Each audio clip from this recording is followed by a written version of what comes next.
One, two, three. We are live. Welcome back, everybody. Happy Wednesday. It's hump day. We made it around the sun one more time. A week has passed. Welcome to those of you. If you are new and you're joining us, thanks for coming. If you have been here before, thanks for coming back. You know, we're all about return customers and how to bring customer loyalty. If you are new and you have no idea who you just clicked on, well, I am Aileen Day. I am the owner of Meraki Business Solutions and Value Driven Brand. And every week we hang out here live and we talk all things sex. That's right, customer, employee, and human experience. And I love to call it the joy of sex because separately, all of those things, they're pretty good. But when you have them all together, you have the joy of sex. It is a visceral feeling. So today is no different. We are going to be talking about components of what makes up great sex. And the first thing that you really need to do is take care of yourself, because how can you take care of customers? How can you take care of employees if you are not taking care of la human, right? So today I want to have a quick chat to you. Now, I always jinx it. Whenever I say it's going to be a quick chat, it also ends up being like really long. So I shouldn't jinx it. But what we're going to talk about today is getting your ass and moving off the needle, right? Moving your ass off the needle. And some of you might think, well, what the fuck does that even mean?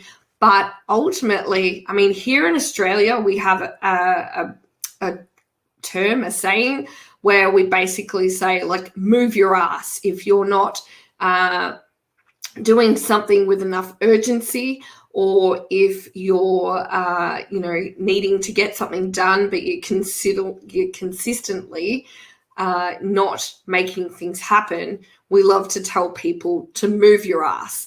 And or if you're my dad and you're sitting in his spot on the couch, constantly told, move your ass. So we have that saying here, and I'm sure it's not just here in Australia. I'm sure it's a pretty global thing to say to people.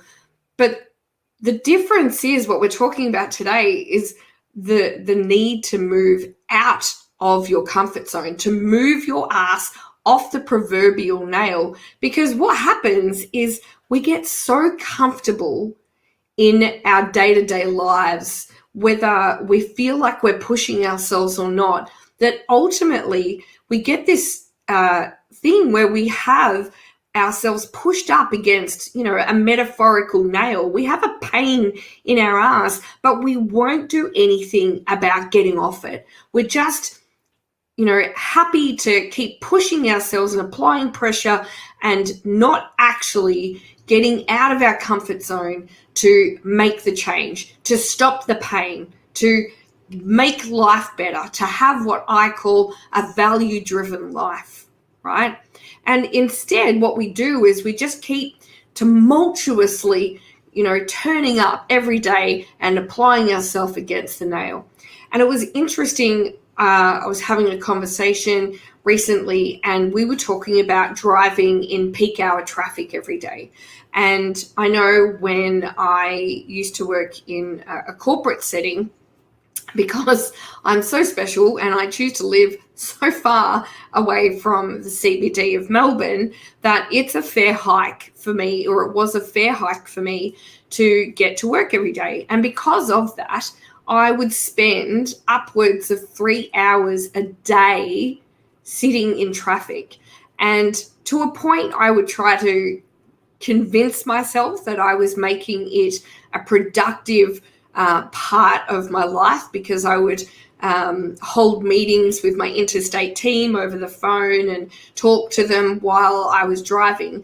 But the reality was that it really was me applying more pressure and just putting my ass up against that needle and not doing anything about it. And I remember thinking to myself, I would go to work and I would usually get there by about 7 a.m. And so that usually meant that I had to be up by 5 on the road by 6 or 5:30 even, 5:30, 6 a.m. at the absolute latest to get to work by 7. And I remember I would drive past people on my way to work who were, walking their dog or, just having a leisurely stroll in the morning, exercising in the morning, going for a run. And I would think to myself, oh, I hate them. Like, that's not fair. I hate that they get to do that.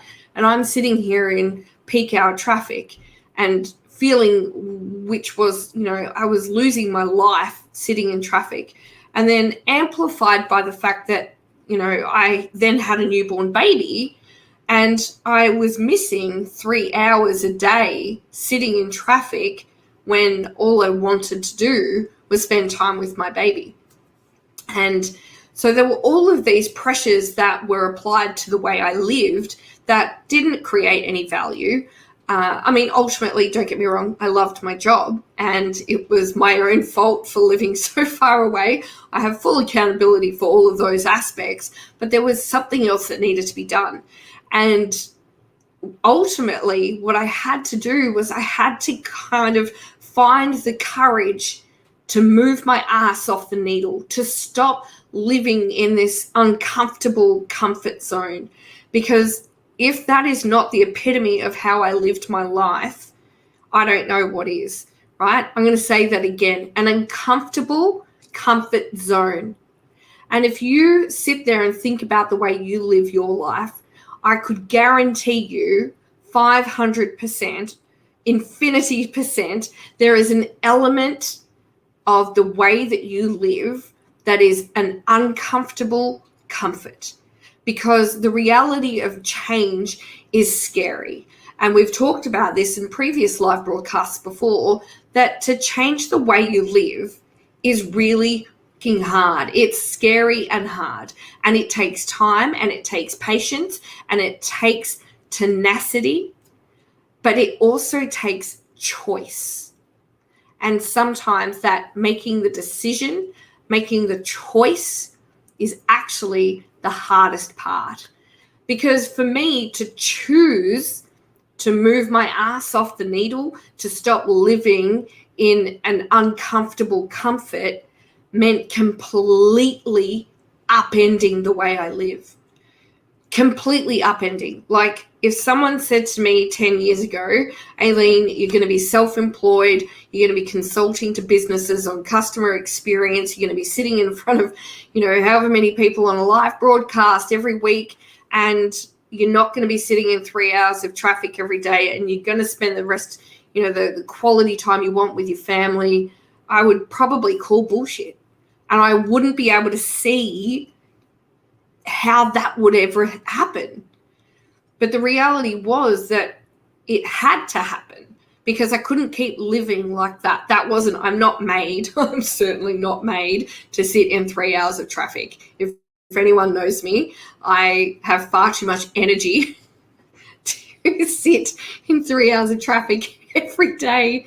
And there's also this part of me where I don't particularly suffer, and I'm very grateful and glad, and my empathy and my heart goes out to those who do, but I don't really suffer from inflictions of depression or anxiety and stuff like that. But I tell you what actually makes me a misery guts, what actually makes me sad and depressed and hate life is doing things that don't make me a better person. And sitting in traffic, just as an example, for 3 hours a day certainly didn't do that to me. It certainly gave me an appreciation for the things that you had to do to get where you wanted to be, and that was a great lesson learned. But as I kind of think now, well, I've learnt that lesson. I have that appreciation. Why should I keep putting myself through it? So, I was even considering things like, okay, well, maybe I should get some office space and maybe I should look at going into the CBD. And then I went, well, hang on, why would I do that? Why would I put myself back into the situation of being uncomfortably comfortable again, right? Why would I do that? So I want you to consider in your own life, in the way that you develop your own value-driven life. And we do a lot of work and talk around a value-driven brand. But in this instance, you are your brand, right? If you are a fucking misery guts, if you are a piss pot of a person, no one wants to do business with you. No one is going to be loyal to your brand. I mean, you might have small and short successes, but eventually people are going to wisen up and go, I don't want to do business with this human. This is not the human experience that I'm paying good money for, right? And if you don't want to fall into that trap, then there are definitely steps that you can apply to deliver yourself that value-driven life that you bloody well deserve. We all do, right? Even the biggest asshole deserves it. I'm throwing out a few words today. Right, I should start this off with a not safe for work warning or something. Right, but theoretically, you knew that coming in here. So here's a couple of things I want you to consider. If you are living an element of your life, whether it is just a small element or your whole bloody life is uncomfortably comfortable, and you know that there is more value to what you can deliver and more value for what you can receive, then I want you to take into consideration some of these steps that you might be able to apply. Not might, can, definitely can. These are low to no cost, tactical. I'm not going to say simple because absolutely nothing worth fighting for is simple, and change is hard. But again, change can really be much easier if you let it, if you stop fighting and resisting every step of it. And one of the first things I want you to consider is getting comfortable with being uncomfortable. I know that there's this like gut pain that comes with doing things that are scary and hard, right? Going from a very healthy corporate salary with, a very wonderful, like I loved what I did.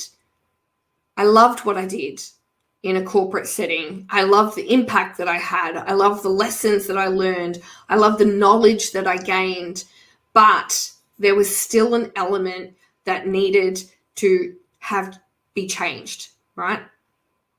I'm sure the automatic transcription service at the moment is having a field day.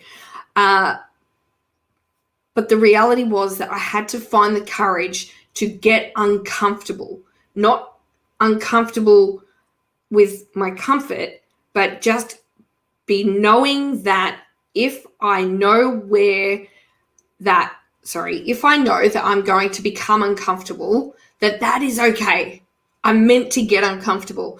And, we talk about this whole, like, if it doesn't scare you, then it's not uncomfortable enough, right? Because naturally, the body and the brain basically says it wants to help you resist change, right? And when things are worthwhile and when things have a little bit more grit around them, our brain, our ego, our whole body wants to fight you to stop you from getting there. So if whatever it is that you want to achieve to deliver a more value-driven life doesn't make your whole body want to fight back and try to stop you and bring up levels of resistance like you've never felt before, then potentially you're still pressing your ass against the nail. You're still uncomfortably comfortable, and you're not really pushing yourself outside of that comfort zone to create real change, to create meaningful, authentic change that is going to give you that value-driven life. Going from employed, healthy income to self-employed, holy shit, right? You don't do that without absolute fear and anxiety and knowing that you are about to, if this is your comfort circle, you're out here. It's a scary, bloody thing to do. But you know what? I wouldn't have changed it for quids. It has been one of the best decisions to move my ass off the nail that I have. Top 3 best decisions of my life. Now I've got to figure out what the other 2 are. My son, obviously, number 1. I'll come back to you on that one. But definitely top 3 best decisions of my life was moving my ass off the nail and becoming self-employed, giving myself the flexibility and holding myself accountable for everything that I did, not having to feel unproductive, not having to feel like I wasn't able to give the best version of myself. And ultimately, now we get the pleasure of doing crazy things like this, right? Which now you're probably like, yeah, everybody does this. This isn't crazy. But when I first started it, I felt like this was bloody crazy. What am I doing? Who am I to tell you what to do about being a better human being, right? Who am I to tell you about building a better business? Who am I to tell you about how you treat your employees? I'm the boss. That's who I am. But ultimately, these are crazy things that I never envisaged doing if I hadn't moved my ass off the nail. The other thing that I really want to impress upon you is that to do this, you have to accept that failure is part of the plan. Right? It's really interesting. I was doing a workshop a little while ago and we went around the workshop participants and we talked about things that scare you. And it was fascinating to see how many of them said, I'm scared of failure. I'm scared of failing. And to be honest, maybe like 5 years ago, that was exactly me as well. I was like, I don't want to fail. I don't want people to look at me and go, oh, she's incompetent. Oh, she can't do her job. Ah, fucking typical woman, right? I didn't want people's perception of me to be lower than my own perception of myself, right? And to do that, I had to succeed at everything. And if on the very odd occasion I did fail, it hit me hard. Like I took failure so personally. It would hurt my heart. It would hurt my soul to fail. To feel like I failed somebody else was even worse, right? And if you're watching this and if you're live, let me know if that hits home for you. But the reality is when I made the choice, when I chose to move my ass off that nail and stop being comfortable despite the pain in my ass, right?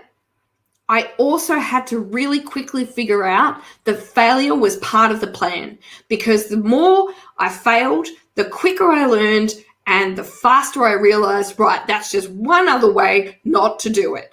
Right? As they say, failure is, what's the saying? Something like fail 100 times, fail 99 times, find 99 ways not to do something like that.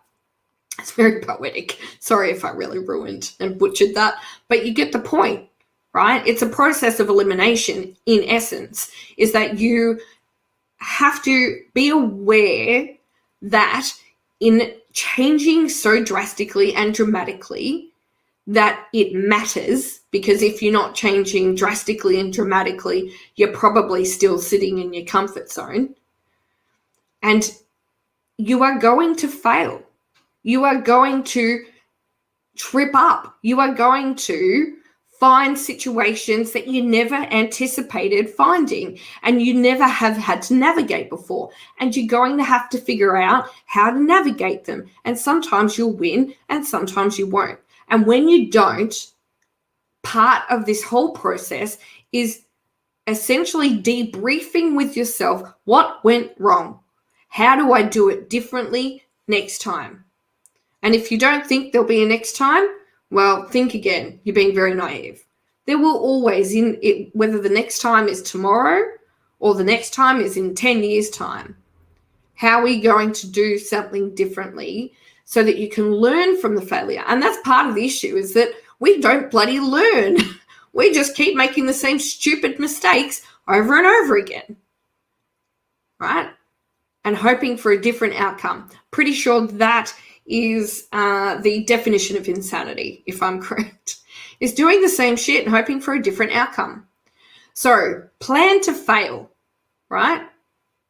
Plan to fail, but absolutely plan to learn from those failures so that you get the opportunity to rectify them, to do them differently, and find a way that will help you win. The other thing that I want you to consider is who you are the sum of.